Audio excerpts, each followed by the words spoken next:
Cebu Provincial Board giaprubahan na ang resolusyon nga mag-otorisar sa Cordova nga ipatuman ang reclamation project sa munisipalidad pinaagi sa public-private partnership. Sigon ni kanhi Cordova Mayor Arley Sitoy kinsa maoy nagsuwat sa resolusyon nga ang maong proyekto maoy kinadako ang reclamation project sa Pilipinas o kalimaon sa gidakon sa South Road property sa Cebu City.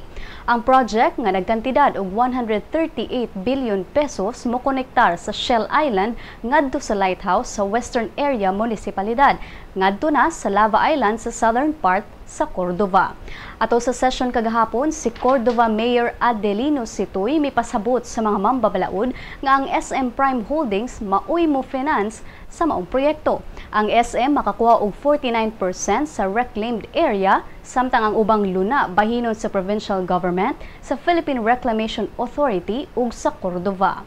Kung masugda na ang proyekto, lakip sa mga gisaad sa SM mao ang paghatag og trabaho sa mga mangingisda, lakip sab ang housing projects o programs ug education sa mga residente.